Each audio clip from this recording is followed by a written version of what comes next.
what you're thinking about this new section as well, the Bom Dia Daily. 20 minutes or thereabout. We're in Portugal. It's not going to exactly be 20 exact minutes. It's going to be 20 minutes or thereabouts of news, weather, culture, language, and well-being. And a Coach Turner update this morning. They're going a little bit further. I think that's the least attended to part of the Bom Dia Daily is the well-being section. But I've got some plans, and we've got a lovely team of people, of course, in the community, the Gumper community, who are all about holistic health, and they will be showing themselves more and sharing their messages more as part of this Bom Dia Daily section. So let's get on with it then. And the news item has attracted my attention. I'll bring onto the screen now. It's Lisbon residents calling for more CCTV, it would appear. Now, you might ask yourself, what's wrong with Portugal's traditional CCTV system? This is the article in the Portugal Resident, penned by Michael Brugia on this occasion, and it came out yesterday. There it is. Lisbon residents and tourists as well call for downtown CCTV surveillance.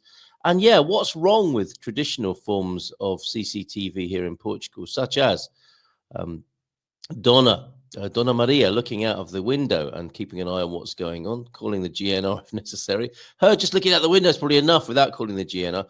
And there we see the systems that the UK and the USA, for example, are familiar with, and the team, the community neighborhood watch team in the lower panel there.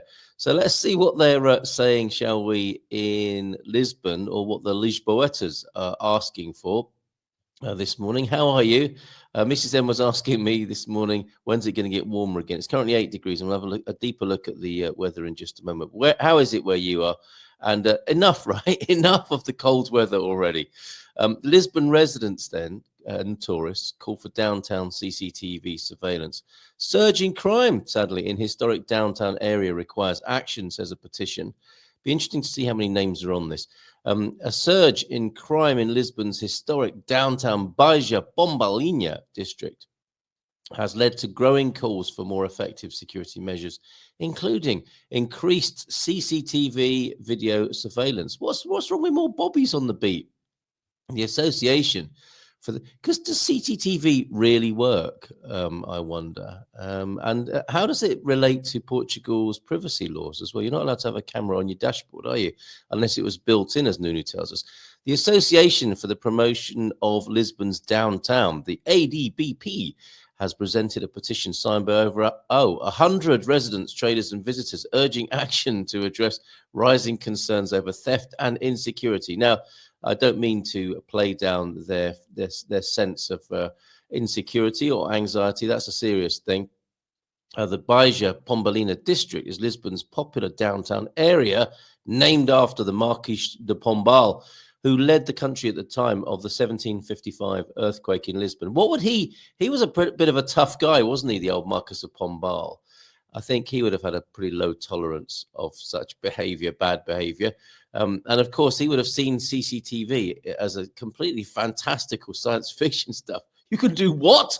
You can record everything and have none of it useful as evidence. And the subsequent, what is the psychology of CCTV? Is it that if people feel like they're being watched, they don't behave as badly? Is that how it works? Or is it really good in terms of crime reduction and prosecution? I wonder. I don't know. And rebuilding of the neighborhood. That's what he did. That's why he's so famous. That's why he has a great big statue, right? And then we can't ever talk about the news without doing a little bit of language and culture as well. Despite its bustling nature, who doesn't like a bustling nature first thing in the morning? The area has recently seen an increase in insecurity. Petitions, that's not emotional necessarily, or it could also be. Petitioners state due to constant robberies and thefts. They're painting a pretty grim picture. This is why they believe language is so important, isn't it?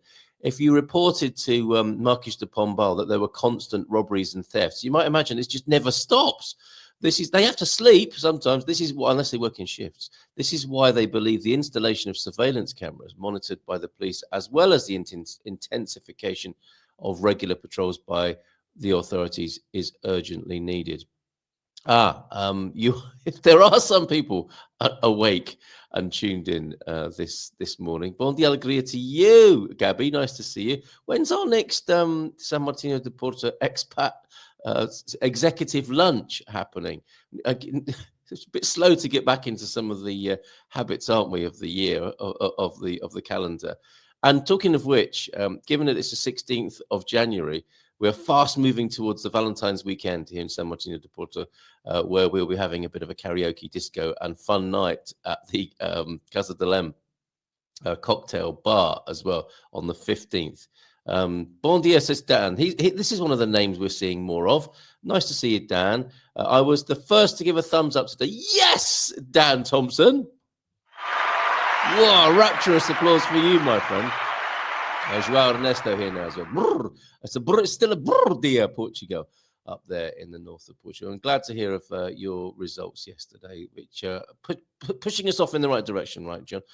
Bon dia, everyone, from Mike and Karen in Miranda de Corvo as well. Coach Turner in earlier on, and Pete, and we'll come back to their toing and froing in the chat as well. Some nice London Museum shout-outs there. Anyway, they think the CCTV is urgently needed in this part of Lisbon.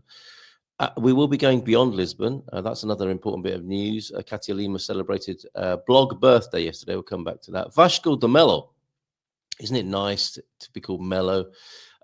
Vice President, maybe it is, maybe it isn't. Vice President of the ADBP, aforementioned, defended the petition's goals at the 8th Standing Committee of the Lisbon City Council with a specialism on mobility, transport and security.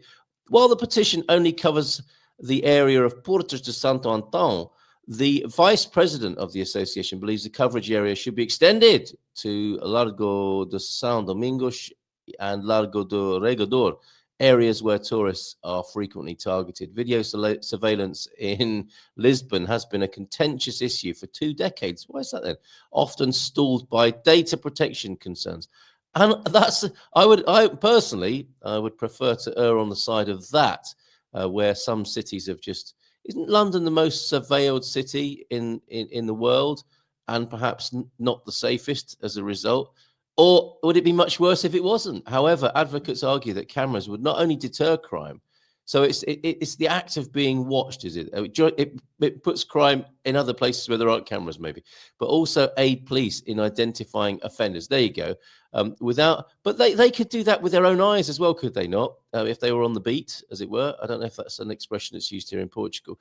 Without video surveillance, Mello argued, police patrols alone may not suffice to put a damper on crime, given the shortage of police resources. Okay, well, why not up the police resources and number of police officers? The head of the Santa Maria Mayor Council, Miguel Coelho, echoed these sentiments, pointing to the shortage of police personnel. There's your problem. And the potential of video surveillance to bolster public safety. This isn't just for tourists, he said, adding that it's about ensuring security for residents as well. So there you go.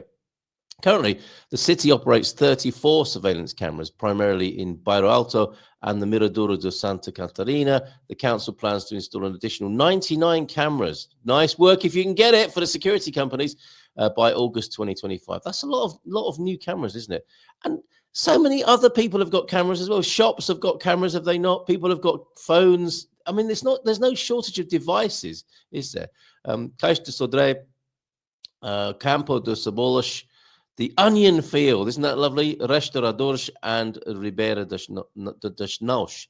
Longer-term plans include a second phase, more cameras, 117 across 11 locations, including Praça do Comércio, Rua Augusta, and Santa Apollonia. It's like a little tour around Lisbon. That's the upside of this article. By the end of the current mandate, are you thinking to yourself, oh, I haven't been there for ages. I'd love to go and have a look, apart from all that crime there. But don't be put off by that. We've got... for evil to triumph, all that's necessary is for good men to do nothing. Come on, good men and women, get into Lisbon and have a great time. By the end of the current mandate, Lisbon aims to have 249 surveillance cameras citywide, a significant increase from the original target of 242. What, 7 more? Several towns in the Algarve region have also installed CCTV in an attempt to prevent crime and identify culprits when it happens, from Faro to Portimao. So, thanks to Luza as well for that coverage.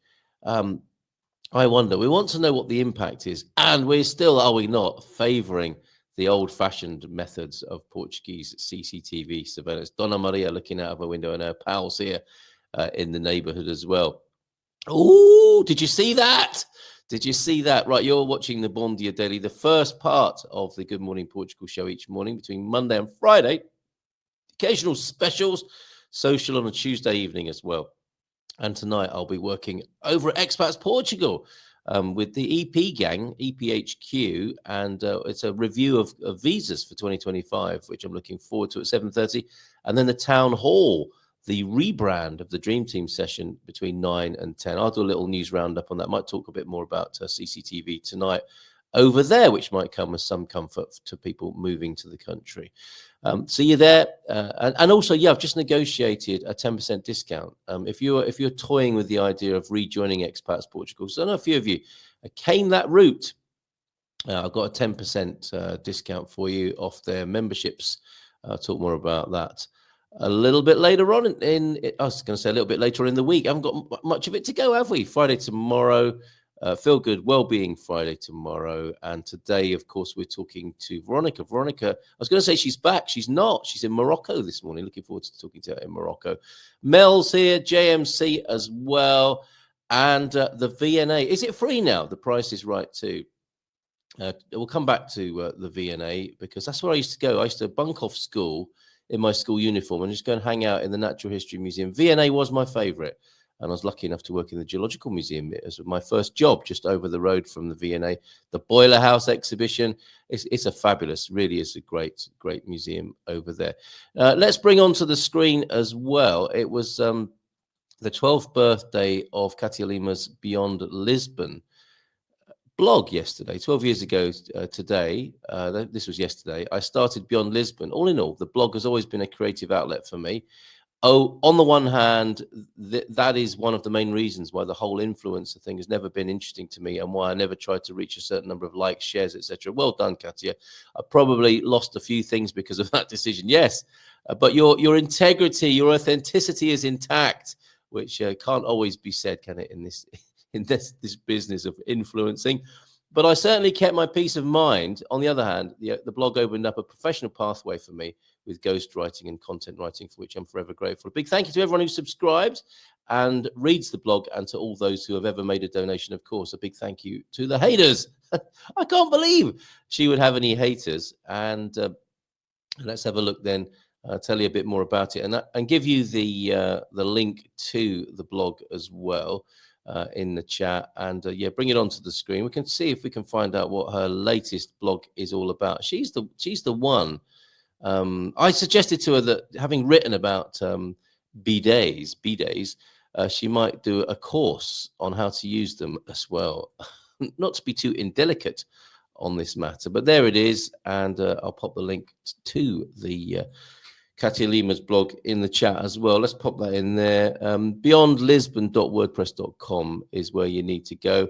And yeah, Portugal is small in size, but big in history. Here's some culture for you, a little bit about the country as Katia sees it. We have a rich culture and landscape way beyond sun, sea, and sand. This diversity has amazed me since I was a kid going on vacation with my parents. Perhaps Portugal is part of your travel plans, or maybe you find yourself daydreaming of making the move to this corner of Europe. Either way, there's a world of information to explore, which includes Portuguese language and all the little big cultural quirks that can be expected when visiting or living in the country. Should we explore them together? She says. I'm sure it would make her day, having celebrated 12 years doing this. If you bought her a coffee, there is a link for doing that. Shall I copy that and pop it into the chat as well? She describes her as a ghostwriter and meme collector extraordinaire. Now, is there a tag for B-Days alone?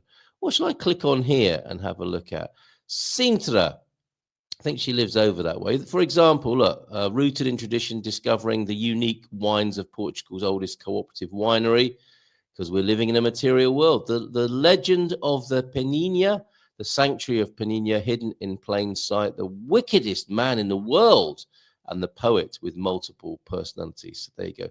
Lots of wonderful things. Oh, Apple Beach, that's a favorite of mine. Love Praia da Maçã over that way. Marvelous Montserrat. Really, what a fantastic blog this is. Fountain of the Little Birds. So there you go. That's the Beyond Lisbon blog of Katia Lima. And there you go. I'm popping. If you want to buy her a coffee, why not do that now? Be a nice surprise for her and reward her for her work. Not selling out. Talking of Portugal, the way she sees it. Well, keep up the good work. Keep doing what you're doing, Katia Lima. Excellent. Joao, you had a neurologist consult yesterday and received some encouraging information. Remember, John told us last week about his trigeminal neuralgia, I believe was the condition, wasn't it? You suspected, John. MRI is scheduled for Saturday, mostly to rule out other issues. So that's great. Bon dia Gumpers from Jackie as well. Thank you, Jackie. I was looking at my stats on YouTube, and you're one of our most regular.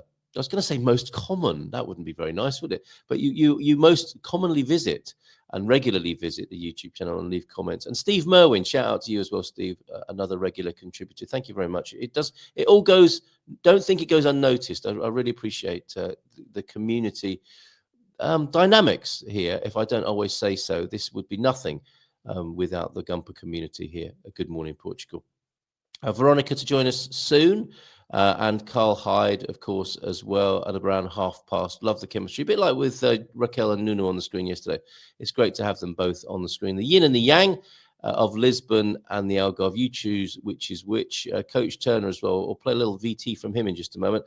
Bom dia a todos e feliz quinta-feira. Up to that London today, up west, to visit the V&A. Apparently, I'm going to enjoy learning about fashion. The fashion rooms are amazing. They really are. Coach. Then dinner tonight with friends in King's Cross. Lovely. That was a proper old dive, wasn't it? King's Cross back in the day. V&A, says Pete, is a great museum, Coach. But if you have any spare time, go to the John Soanes Museum in Holborn. A little known one, but in my opinion, the best. He would know. He loves his history. And a teacher, of course, in London, around London. Pete knows his onions when it comes to history. Pardon me for mixing my metaphors. You could probably get 100 signatures to change the law so people wear their underwear outside. Oh, Peter, it's breakfast time. Do you mind? Naughty boy.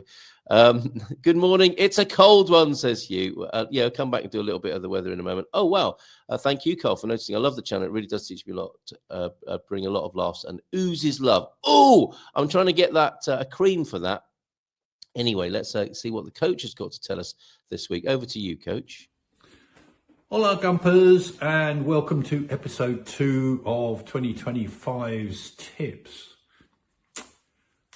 There's this old management saying that if you don't measure it, you can't manage it.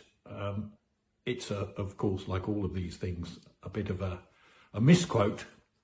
However, I think it has value for managing your own health. And, you know, we lots of us wear these smart watches, and that helps you just measure what exercise you've done and what your heart rate is, all of those good things. But I wanted just to briefly talk about managing your weight, only from my own experience. And I weigh myself generally every morning, first thing. And it helps me work out what the impact of eating and drinking too much is from the day before. I can see the changes that happen to my weight every day. I don't get uptight about it. If I've had a really good meal and I really enjoyed it, brilliant. But I know it'll probably add half a kilo or a pound in US terms. But it also means that when I drop a little bit of weight, I know what I've eaten the day before, roughly, so I know what works. So maybe that's something you can think about. Try and work out the impact that a big meal has on you, and alternatively a meal that perhaps involves more vegetables and less starch, less carbohydrates. Worth thinking about anyway. Let me know if you have any thoughts about that, if you've tried it, just drop a line to Carl and he'll get the message to me. Take care. Cheers. Bye. Thanks, Ian. Have a great day up west at the VNA and in King's Cross this evening. And thank you for doing that. And yeah, we'll pick it up and talk about it more tomorrow. More tomorrow. So thank you very much. Yeah, and that is probably the sign of a good metabolism, isn't it? Is that you can see the changes that quickly. Is that the same for everybody? I've never done that. In many ways, I'm quite the opposite of the coach there. It was only when I was doing that fitness stuff last year that I weighed myself for, I think, probably the first time in my life, certainly for decades and decades, and don't do it every morning. And I think the key there was great, what you said, not to get uptight about it, but just, yeah, if you measure something, you can manage something. So that's very interesting. John, a little bit more on your situation. It definitely confirmed the trigeminal neuralgia diagnosis, but she was more hopeful and optimistic than much of what you find online. Well, ain't that the truth, generally speaking. Morning to you as well, old guy in Europe. You can see the weather on the screen there, and you can get a free copy of Moving Money to Portugal. That's the Spartan FX guide. If you go to spartanfx.co.uk/GMP, I think that's a very good way of getting that. Bom dia, Campus, from James. Feliz quinta a todos. Como é o vosso dia? And a bom dia from Jackie as well. OB and AP. Paddy! Hello, lovely to see you here. Hola, bon dia from Iceland. Bon dia, alegria from Iceland. Long time since I popped in. How are you doing, buddy? And we have no right, I'm sure, to complain about it being cool here. You're in Iceland. What's your temperature? What's your weather like today? Lovely to see you. Thank you for popping in and saying hi. Pip's also in Botswana. Bon dia, Gumpers, as well. What a lovely international crew we have, gang, this morning. Wonderful. Any public purchase must go under an auction. That's why things take so long. Sometimes the best offers don't win the auctions. Instead, they get deferred to the worst ones. Better political... Ooh, JMC. What were we talking about there? Did we talk about things being flogged off in that way? I don't remember seeing that this morning. Tell me more, JMC, if you will. Randy also in this morning, and I drop a little weight each. John, Peter, what are you two like? By Randy. Yeah, best weight loss ever, huh? But and so easy too. Well, hopefully. Bon dia, Malta from by Randy. Let's have a look at that weather, shall we? Honestly, gentlemen, I use the term loosely, which I hope doesn't describe the conditions you're speaking of. Lisbon, 10 degrees, clear sky at the moment. Look at this. The sun is here. It's going to be a lovely day. Look at this. 16 degrees the high in Lisbon and sunny today. My tally, actually, on the Munson and the Portuguese Facebook group where I am monitoring such things is that we've had 8 days of sun and 7 of I think I did cut and paste it for you. I wonder if I've got that somewhere here this morning. But yeah, it's currently yeah, there you go. It is it's sun 8 days and no sun 7 days, which is pretty awful. That's not what I came here for, but at last and finally, there's some sunny weather today. It looks like across the country, and the sunny days outweighing the no sun days, so that we can see if we reach that. My scientific measurement here, James, of that we do have 300 days of sunshine. I will make it so with the power of positive affirmation. Right back to the weather.